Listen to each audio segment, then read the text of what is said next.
എങ്ങനെയാണ് നമ്മുടെ കുട്ടികളെ മതം പഠിപ്പിക്കേണ്ടത്, അല്ലെങ്കിൽ അവരെ അത്തരം കാര്യങ്ങളിൽ കൈകാര്യം ചെയ്യും? ഒന്ന് വ്യക്തമായിട്ട് സുന്നത്തിൻ്റെ അടിസ്ഥാനപരമാക്കിയിട്ടായിരിക്കണം നമ്മൾ ചെയ്യേണ്ടത്.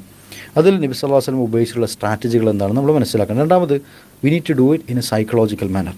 കുട്ടികളുടെ സൈക്കോളജി മനസ്സിലാക്കണം. അതിൽ ഒന്നാമത് ഞാൻ പറഞ്ഞല്ലോ, നബി സല്ലല്ലാഹു അലൈഹി വസല്ലം എങ്ങനെയാണ് സ്വഹാബത്തിന് ദീൻ പഠിപ്പിച്ചു കൊടുത്തുള്ളത്.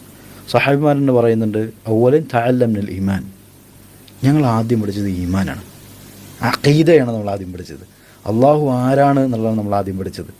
അപ്പോൾ അത് പഠിക്കുമ്പോൾ we develop that love towards Allah, അള്ളാഹുവിലോട്ടുള്ള മഹബത്ത്. നമ്മൾ തൗഹീദ് മനസ്സിൻ്റെ ഉള്ളിലേക്ക് ഇറങ്ങുമ്പോൾ അള്ളാഹുവാണ് റബ്ബ്, തൗഹീദുൽ ഉലൂഹിയ്യ, തൗഹീദുർ റുബൂബിയ്യ, തൗഹീദുൽ അസ്മാഇ വസിഫാത്ത്, ഇതൊക്കെ മനസ്സിൻ്റെ ഉള്ളിലേക്ക് കയറുമ്പോൾ അള്ളാഹുവിനോടുള്ള മഹബത്തും ഇഷ്ടം ഭയങ്കര വരാനുണ്ട്. അപ്പോൾ ഈമാൻ കുട്ടികളിൽ ആദ്യം എന്താണ് ഡെവലപ്പ് ചെയ്തെടുക്കുക, അള്ളാഹുവിനോടുള്ളൊരു മഹബത്ത്. ആരാണ് അള്ളാഹു, ആരാണ് അള്ളാഹു എന്ന് പ്രോപ്പറായിട്ട് പഠിപ്പിച്ചു കൊടുക്കുക.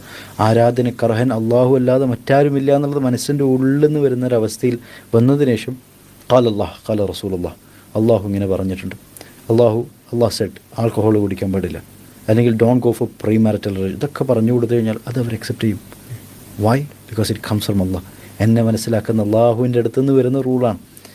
That is how it should be taught.